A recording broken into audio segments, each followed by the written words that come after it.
January 22, 1944. The Tyrrhenian coast of Italy. The night is thick with a damp chill, the kind that seeps through wool and leather alike.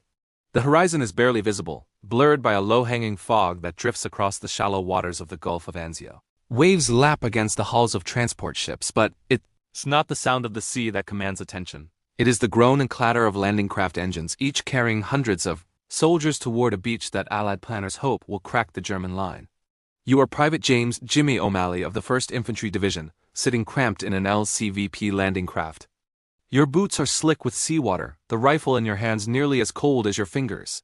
Around you, men mutter last prayers, share nervous jokes, and adjust helmet straps that do little to ease the tension pressing against your chest. Somewhere behind you, the low hum of naval artillery floats through the mist, each boom a reminder that the war is never far away. "Steady, lads," whispers a sergeant beside you, his face drawn and pale in the lantern light. "Keep your heads down, we hit the beach in 5. The plan, Operation Shingle, was simple in conception but impossible in its danger. Drop 36,000 troops behind German lines near Anzio and Nettuno, 25 miles south of Rome, to force Field Marshal Kesselring to divert troops from the Gustav Line. The Allies hoped for a swift advance, the capture of the Alban Hills, and the opening of a southern route to Rome. But as the fog thickens and the landing craft inches forward, there is no certainty that the plan will succeed. Only fear, anticipation, and the rhythmic pounding of your own heartbeat. The first landing waves hit the beach at 8:30. The craft's ramps drop with a jarring clang. Sand, gray and cold, clings to wet boots. Some men stumble as they emerge, and the water laps at their knees. There is a brief, eerie silence, too quiet for men accustomed to gunfire, too calm for a place meant to explode with violence. Then the first shots crack through the mist. German coastal defenders, veteran units of the 4th Parachute Division and elements of the 3rd Panzer Grenadier Division, open up with machine guns from fortified positions along the ridges. Their aim is deadly accurate, and men fall before they even reach the sand dunes. The air fills with the smell of gunpowder and the coppery tang of blood. Corporal Robert "Bobby" Hastings, beside Jimmy, drags a wounded comrade into a shallow shell crater, trying to keep him out of direct fire. "Hold still, Frank, you'll be all right," he shouts, though his own hands tremble. Another burst of machine gun fire rakes the beach. Jimmy dives behind a dune, his rifle swinging to fire at fleeting shadows, though he knows the range is beyond the reach of his weapon. Amid the chaos, the Navy and Air Force provide intermittent covering fire. Corsairs and P-47 Thunderbolts roar overhead, their engines a harsh counterpoint to the screams and shouts below. Bombs drop, shaking the sand beneath you, but the Germans' defensive positions, trenches, bunkers, and concrete pillboxes absorb much of the blast. Allied planners had believed their troops would push inland rapidly. Instead, the advance grinds to a crawl. By nightfall, the beachhead is only partially secure. Casualties are high, nearly 2,000 Allied troops are dead or wounded on the first day alone. The troops dig in where they stand, forming improvised defensive positions from whatever sandbags, timber, or debris they can scavenge. The Albano Hills loom to the east, and beyond them, the German positions await, like jagged teeth ready to bite. The men, wet and shivering, light small fires for warmth. Officers move among the troops, issuing terse orders. Reports come in. The Germans have begun to reinforce from the Gustav Line, and they understand the threat of this beachhead. It becomes clear that the Allies are not going to advance rapidly. They are stuck, and for the next several weeks they will pay the price. Private O'Malley lies against a sand mound, staring at the gray sky.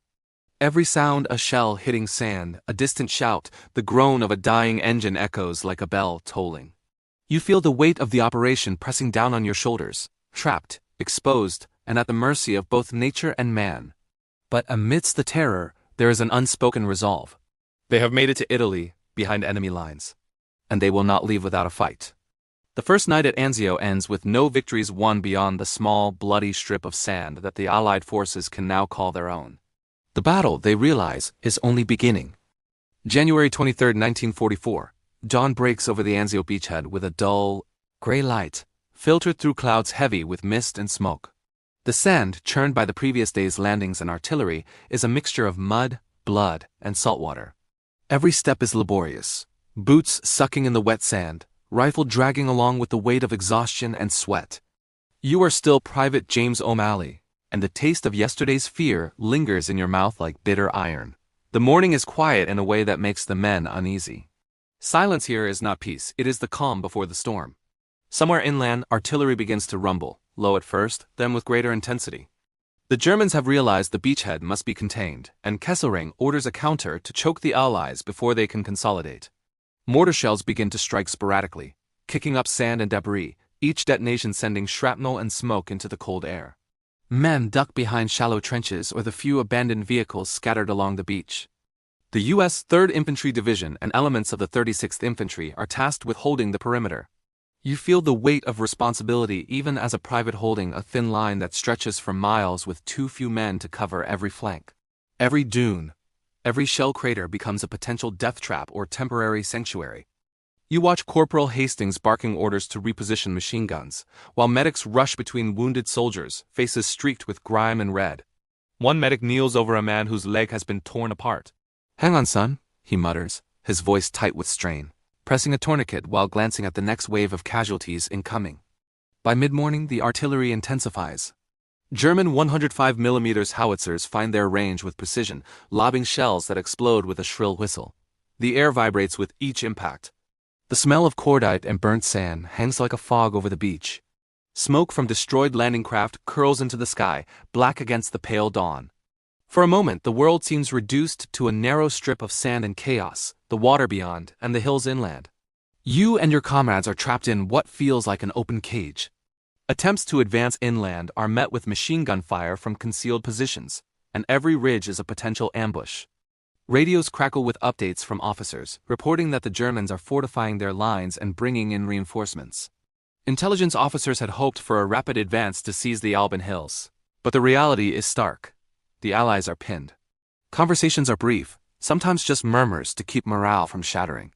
"We're sitting ducks," mutters one private, staring at the smoke rising from a destroyed tank. Another replies, "Just keep your head down and your trigger finger ready. Fear is constant, but so is determination." Every man knows that survival requires action, even when the odds seem impossible. By afternoon, engineers are attempting to lay barbed wire and dig deeper trenches. Mortar fall closer, sometimes within yards.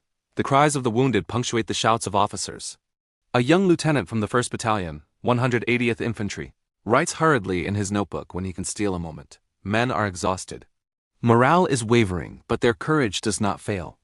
Each shell that lands strengthens resolve, not breaks it. His words are quickly torn away as another salvo lands nearby, throwing sand and shrapnel into the air. Amid the chaos, the Allied commanders debate the next moves. Major General John P. Lucas, commanding the 6th Corps, faces immense pressure. Reinforcements arrive slowly, and every decision must balance the lives of thousands against the strategic need to seize territory. His orders are cautious: consolidate the beachhead, hold firm, and wait for additional support. To the men on the ground, this is both a relief and a frustration. Relief that they are not being sent blindly forward into slaughter. Frustration that the plan's initial promise of rapid advancement has stalled. Night comes again, but unlike the first, it is punctuated by the distant rumble of artillery from German positions inland. The soldiers huddle in shallow foxholes and shell craters, trading stories to distract themselves from the ringing in their ears and the cold that seems to seep into their very bones. Fires are small, limited to what can be tolerated without attracting enemy attention. Letters and photographs are pulled from pocket tokens of life before the war. Some men whisper the names of wives, children, or sweethearts, as if saying them aloud could summon protection. O'Malley feels the weight of exhaustion press into every muscle. Sleep comes in brief, restless spurts. Dreams are haunted by the screams of men from the day, the whistle of falling shells, the smell of blood and smoke. Outside, the German forces tighten their grip, shelling the perimeter with deadly consistency. The Allies are prisoners of the very beach they fought to secure. And yet, amidst the horror, a fragile sense of resilience takes root. Every man knows that surrender is not an option, that survival moment by agonizing moment is the only path forward. The beachhead at Anzio is no longer a temporary staging area. It is a crucible. The men here are not advancing. They are enduring, and in their endurance lies the first measure of courage the operation will demand. The first full day under fire reveals a brutal truth. The war does not yield to plans or hope. It responds only to grit, to strategy, and sometimes to sheer luck. January 24, 1944. Anzio.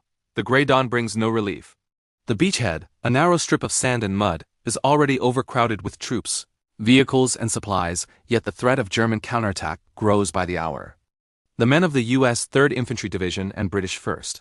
Infantry division intermixed with elements of the 45th and 36th Infantry move cautiously, each step measured against the invisible threat of machine guns, mortar, and artillery. From the trenches and shell craters, you can hear the Germans preparing. You don't need binoculars to know they are near. The distinctive rat-a-tat-tat of MG-42 machine guns echoes from inland ridges, precise and unrelenting. Snipers pick off anyone daring to peer above the dunes.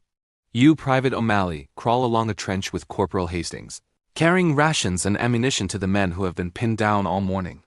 Each movement feels like threading a needle, each second an eternity. Artillery barrages intensify. German 88mm guns begin targeting supply dumps and vehicles, creating mini explosions that spray metal and sand. Vehicles are abandoned, shells igniting fuel and munitions. The beachhead, once bustling with coordinated movement, becomes a maze of destruction. Smoke rises in thick black columns, visibility drops, and the sound of shrapnel whistling overhead is constant. You reach a mortar pit manned by Private Lee, a young soldier from Alabama, who has been firing shells for hours without pause. His hands are blistered and blackened with powder. He looks up at you, eyes wide and hollow. They keep coming. They never stop, he mutters. You nod, gripping the straps of your rifle, understanding exactly what he means. The Germans are executing a strategy perfectly suited to pin the Allies. Suppressive fire, repeated probing attacks, and night raids to disrupt defensive positions. Each shell seems to come with intent, targeting the same trenches, same foxholes, same men, over and over. Communications are strained. Radio operators crackle through the static, trying to relay reports back to Major General Lucas, whose headquarters is dangerously close to the shore. Lucas, aware of the growing danger, requests reinforcements from General Mark Clark and the 5th Army Command. Tanks and infantry are slowly funneled into the beachhead, but congestion and enemy fire reduce their effectiveness. Engineers struggle to clear paths, lay barbed wire, and repair damaged roads under constant bombardment. Supply lines stretch thin. Ammunition is rationed. Medical teams work tirelessly, improvising triage stations in shell-damaged sand dunes and abandoned landing craft. Nightfall brings a new terror. German raiding parties advance under the cover of darkness, probing defensive lines, sometimes just yards from Allied positions. The sound of bayonets clashing with rifles, the screams of men caught in hand-to-hand combat, echoes faintly across the beach. Sleep becomes a fleeting luxury. You lie pressed against the sand, chest heaving, the wind carrying the smell of burnt cordite and iron, wondering if the dawn will bring relief or annihilation. Morale teeters on a knife edge. Letters from home, when available, are a bittersweet comfort. Soldiers huddle in groups, whispering names of loved ones, sharing memories of quieter times. Yet fear never leaves. Every man knows someone in the next trench may not survive until morning. Yet the determination to hold the beachhead persists. We didn't come all this way to let them push us back into the sea, mutters Hastings, staring at the horizon where smoke and mist mingle. By the end of the third day, casualties continue to mount. Nearly 4,000 Allied soldiers are dead or wounded, many from artillery or sniper fire, others from exhaustion and cold. The initial optimism of a rapid advance is shattered. Reports from reconnaissance indicate German reinforcements from the 14th and 65th Infantry Divisions are moving toward Anzio, with additional armor ready to encircle the beachhead. The men dig deeper, fortifying their positions. Each trench, each sandbag, is a lifeline. Medics move from crater to crater, pulling the wounded into makeshift shelters, treating shrapnel wounds, broken limbs, and shock. Smoke from burning vehicles chokes the air, mixing with the stench of wet wool, unwashed bodies, and the ever-present tang of blood. Despite the chaos, small acts of humanity persist. Soldiers share cigarettes, warm each other with shared blankets, or whisper encouragement in the darkness. Just hold on, says one private, gripping another's shoulder. Help is coming. But in the back of every mind lingers the unspoken truth. Help is slow, and the beachhead is a crucible that could burn them all. The Germans continue to shell, probe, and encircle. The Allies are trapped not by lack of courage, but by geography, weather, and strategy. Each hour feels like a year. Each moment of quiet is temporary, a lull before the next storm of violence. And yet, in this relentless pressure, a grim determination takes root among the troops. Survival is not enough. Holding this beachhead is now the measure of their resolve. January 29, 1944, the Anzio beachhead. A week has passed since the first landings, and the sand and mud have hardened into a grim landscape of shell craters, barbed wire, and scattered equipment. The men are exhausted, their eyes sunken, faces streaked with grime, and bodies stiff from cold and sleepless nights. The air is heavy with smoke from burning vehicles and the faint metallic tang of blood. The Germans have learned the Allies' weaknesses. Under orders from Field Marshal Kesselring, elite paratroopers from the 4th Parachute Division and armored units begin a concerted counterattack, intent on crushing the beachhead before reinforcements can arrive. The initial sign is subtle, an increase in distant artillery fire, followed by the unmistakable rattle of machine guns farther inland. But soon, the threat becomes undeniable. You are Private James O'Malley, still in the 1st Infantry Division, crouched in a shallow trench along the southern perimeter. Corporal Hastings peers over the edge, scanning the horizon. "Here they come," he mutters. From the ridge about 1,000 yards away, German infantry emerges, moving methodically through the mist, supported by tanks and self-propelled guns. The enemy is disciplined, well-equipped, and ruthless. The counterattack begins in earnest around 9 o'clock. German 75mm and 105mm. Artillery shells hammer the beachhead, sending men diving into craters and trenches. Smoke and dust fill the air. Amid the chaos, mortar from the Allied side attempt to suppress the advancing forces, but with limited effectiveness. Ammunition is running low in some positions, forcing soldiers to scavenge from fallen comrades and abandoned vehicles. A group of German tanks advances along the coastal road. They are delayed by the narrow beachhead and improvised obstacles, but their presence terrifies the infantry. O'Malley and Hastings, along with a squad of riflemen, take aim at a tank using a combination of bazookas and anti-tank grenades. "Steady. Wait for the shot," Hastings yells.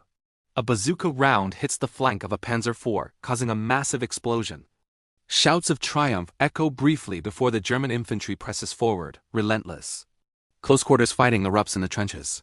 The Germans attempt to infiltrate Allied lines under the cover of smoke. Bayonets clash with rifles. Grenades explode in shallow foxholes. The cries of wounded and dying mix with the screams of men giving orders and the relentless bark of gunfire. One moment of silence is shattered by the shriek of a shell landing in the rear trench, throwing O'Malley against the mud and sand. Amid the carnage, medics and stretcher-bearers move with grim determination, pulling the wounded to safety. Lieutenant Sanders, a young officer barely out of training, organizes a defensive pocket near a ruined landing craft. "Hold this line! Do not let them through!" He shouts, his voice barely audible over the cacophony. The men obey, gripping rifles and bayonets with a mix of fear and resolve. By midday, the beachhead begins to stabilize. The Germans have been repelled, but at tremendous cost. Allied casualties for the day exceed 1,200 men, many from artillery, machine gun fire, and tank rounds. Supplies are dangerously low. Communications with Lucas Command are intermittent, hampered by the continuous bombardment. Officers work frantically to coordinate defensive positions, moving troops to threatened sectors as quickly as possible. Nightfall brings a tense quiet, punctuated by distant gunfire and the moaning of the wounded. Fires burn low, smoke obscuring the few visible landmarks. Soldiers huddle together, sharing whatever warmth they can muster. Every man knows the Germans will return with renewed force at dawn.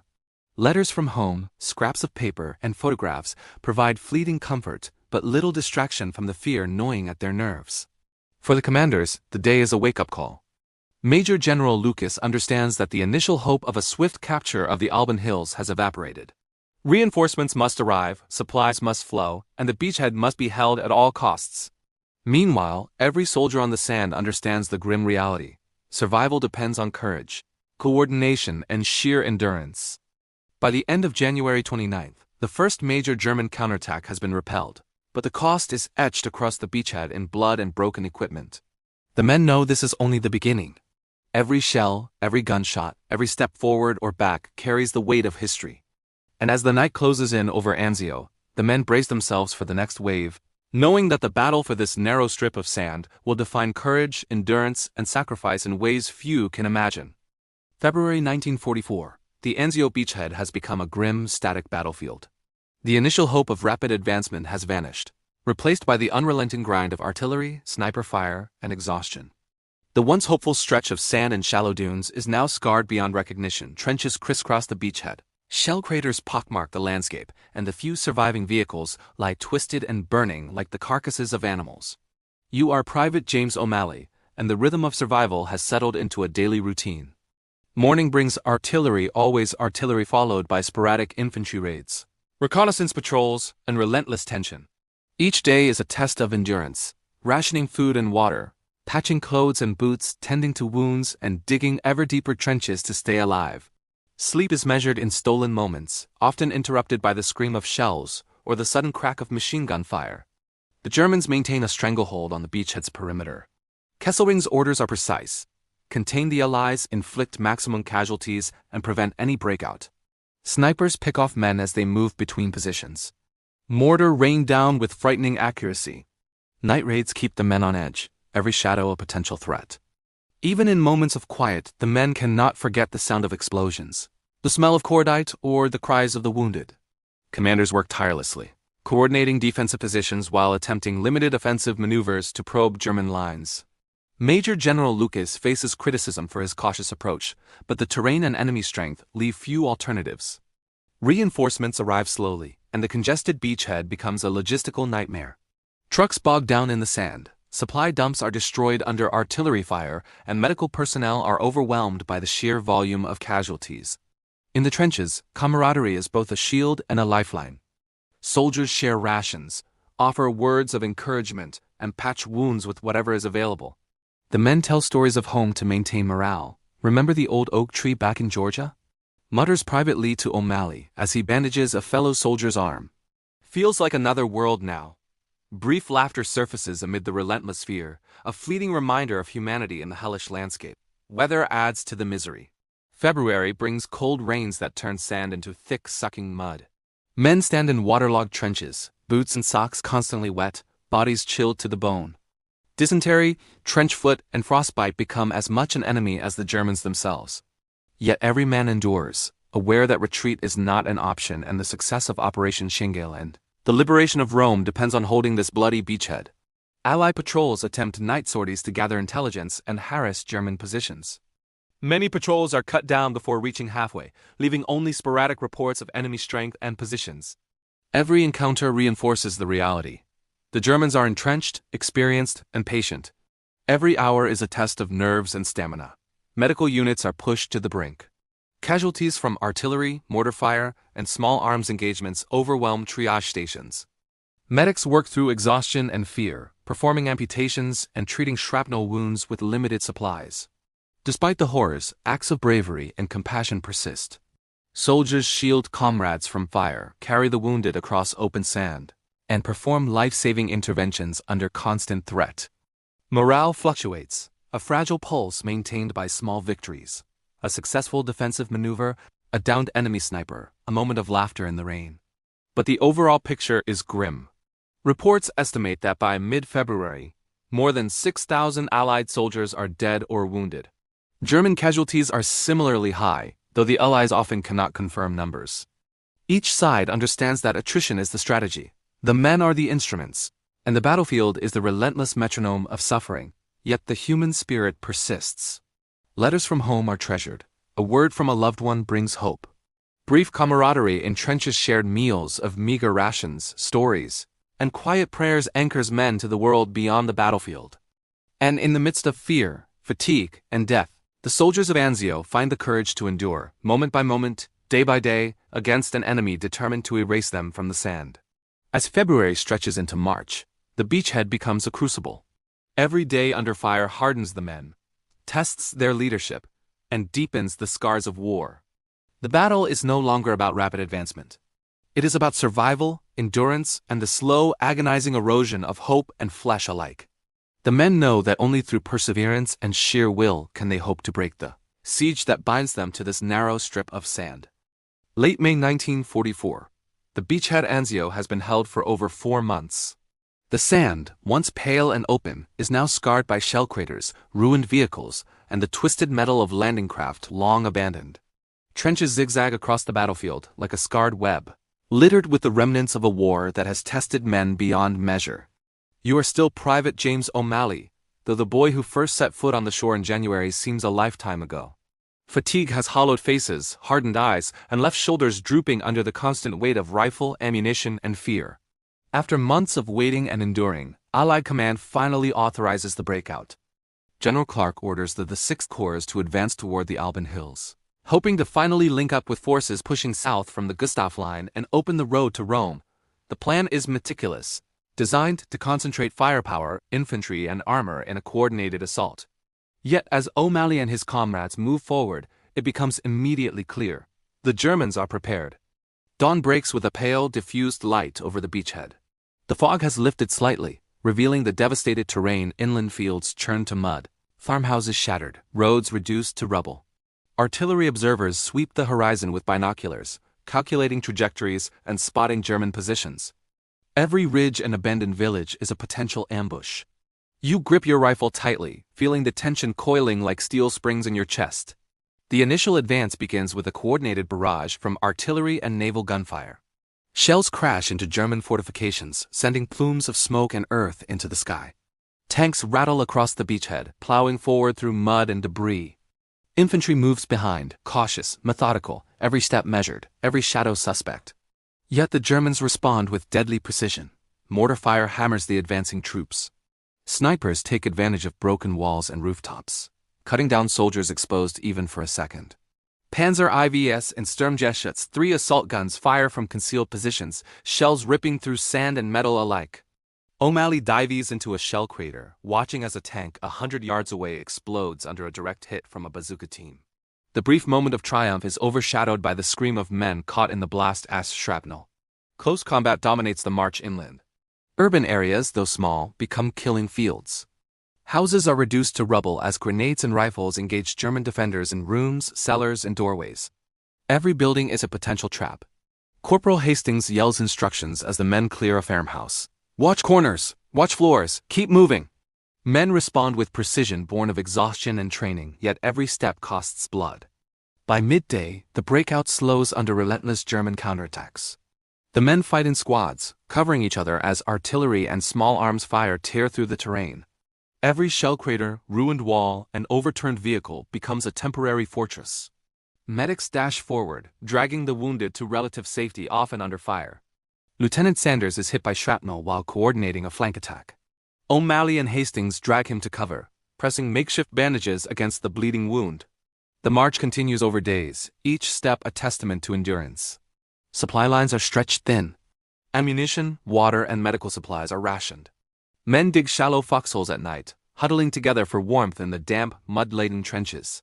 Morale is maintained by small victories, a successfully cleared German position, a tank destroyed, or a comrade saved from certain death. By the third day of the offensive, the Allied forces begin to consolidate gains. The Germans, though still formidable, are gradually forced to withdraw from exposed positions. The route to the Alban Hills opens incrementally, each ridge secured through brutal close-quarters combat. Artillery barrages clear fortified points, while infantry presses forward under the cover of smoke and armor. O'Malley feels the surge of hope tempered by the constant presence of death. Every advance costs lives, yet every foot gained is a step closer to Rome. The breakout is not without sacrifice. Casualties remain high. Estimates suggest over 7,000 Allied soldiers are dead or wounded during the operation. The survivors are physically and mentally scarred, yet a grim determination pushes them forward.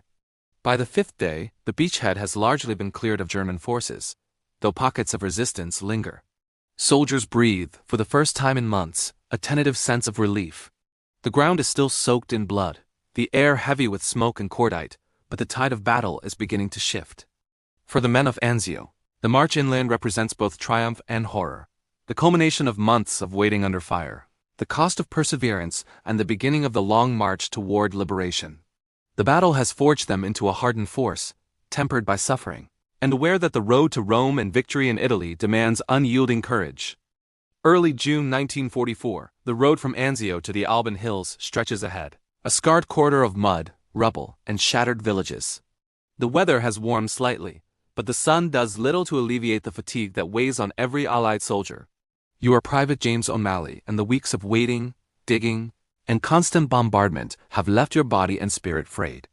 Every step forward is laborious, every breath thick with dust, smoke, and the metallic tang of blood. The Alban Hills, a series of ridges and elevations that dominate the Italian landscape south of Rome, are heavily defended by German forces. Field Marshal Kesselring has concentrated troops, artillery, and armor in preparation for the inevitable breakout from the Anzio beachhead. The high ground provides excellent observation and killing zones, and the Allies know the cost of the advance will be severe. The offensive begins with a coordinated artillery barrage at dawn. Thousands of shells rain down on German positions, flattening farmhouses and sending plumes of smoke and dust into the sky. The roar is deafening, shaking men to their core. Tanks and infantry follow behind, moving through mud-laden roads scarred by previous shelling.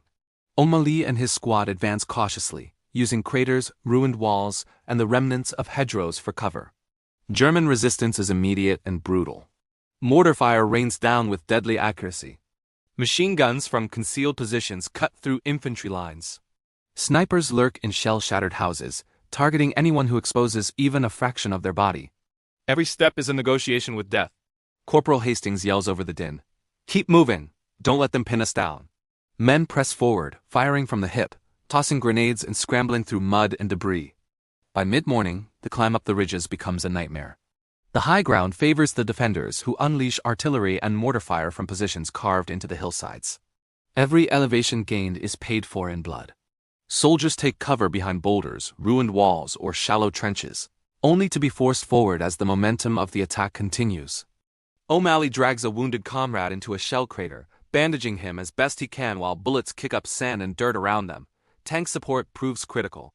Sherman tanks move alongside infantry, firing rounds at fortified positions and providing mobile cover. Yet German anti-tank guns and Panzer IVs respond with deadly precision.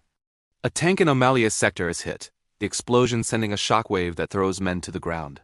For a moment, silence fills the air, broken only by groans of the wounded and the distant roar of artillery. Close-quarters combat dominates the ridges. Houses and farm buildings become fortified strongpoints. Grenades are thrown through broken windows. Rifles blaze from doorways. Bayonets are used in cramped interiors. The fighting is relentless, exhausting both body and mind. The sound of shouting, gunfire, explosions, and dying men blends into a constant, oppressive symphony of war. By late afternoon, Allied forces begin to secure the lower heights of the Alban Hills. The Germans, though battered, hold strong positions on the highest ridges. Every inch forward is hard won. Medics move among trenches and shell craters, treating shrapnel wounds, broken limbs, and shock. Letters and photographs offer fleeting comfort, a reminder of the world beyond the battlefield. As night falls, the men dig in on captured ground, exhausted but alive. Fires are limited, rationing food and water is strict, and the cold air cuts through wet clothing and fatigued bodies. Reports indicate that German forces are regrouping for a counterattack at first light. Soldiers huddle together, whispering brief prayers or stories from home, the weight of the day pressing on them. Despite the hardship, the breakthrough of the lower Alban Hills represents a turning point. Allied forces have finally begun to push inland from Anzio in earnest. Each captured ridge and cleared village is a step toward Rome and a blow to German plans. Yet the cost is staggering. Thousands of men are wounded or dead, and every advance carries the shadow of further loss. Private O'Malley, staring at the dark horizon from a shell-scarred ridge, understands the paradox of this moment. Hope and despair coexist. The breakout is underway, but survival is never guaranteed. The Alban Hills are only the beginning. Ahead lies more resistance, more sacrifice, and the ultimate prize, Rome itself. Early June 1944. The Alban Hills are behind the Allied lines, but the war is far from over. From the high ground, you, Private James O'Malley, look toward the plains leading to Rome, a patchwork of fields, roads, and small towns all scarred by months of combat. The smell of smoke, cordite, and blood still clings to the air, a constant reminder of what has been endured. Your muscles ache, your uniform is caked in mud, and your boots are worn thin. Yet a renewed determination drives each step. The push toward Rome, long delayed, has begun in earnest. German forces, now under orders to slow the Allied advance at all costs, fortify key positions along roads, rivers, and towns. Artillery and machine gun nests dominate approaches, while snipers and small infantry units harass every movement. The Allies advance cautiously, coordinating infantry, artillery, and armor to avoid devastating losses.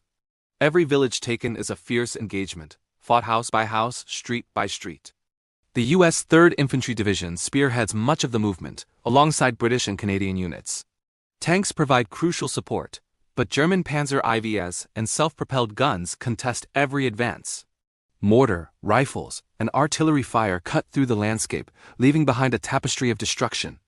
O'Malley and his squad crawl from one shell crater to the next, pausing only to fire, duck, or administer first aid.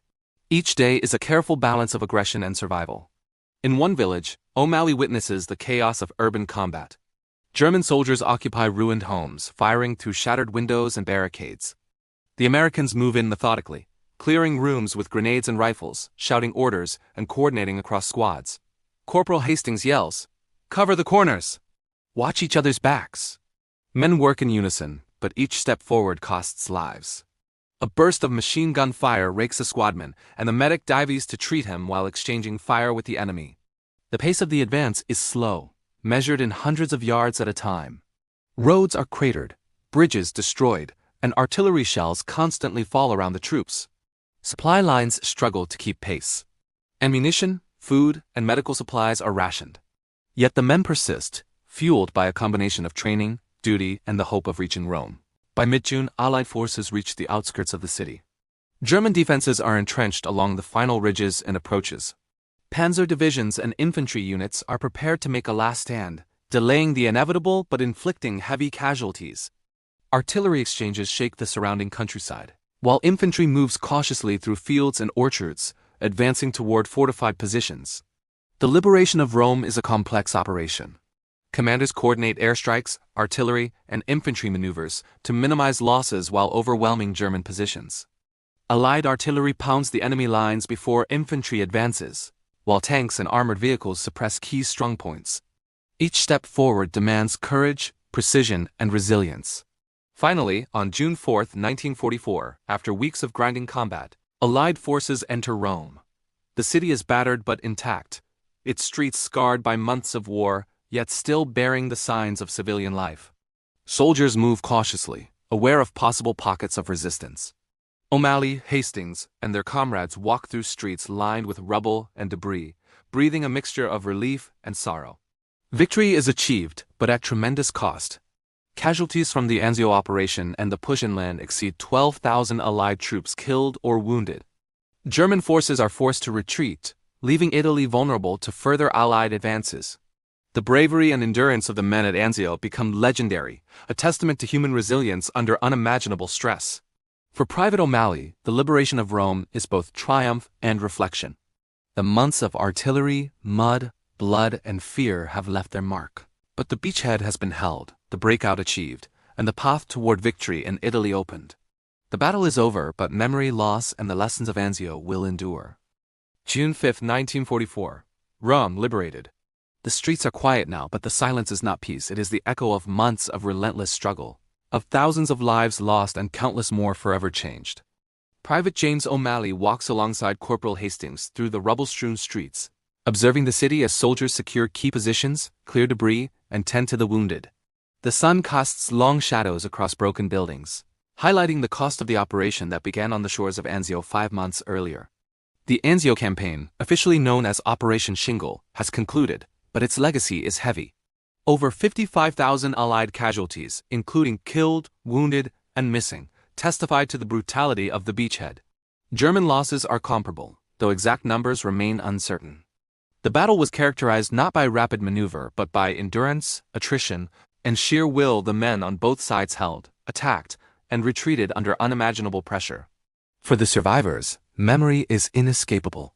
Soldiers recall nights under constant shelling, the cries of wounded comrades, the stench of mud, blood, and cordite.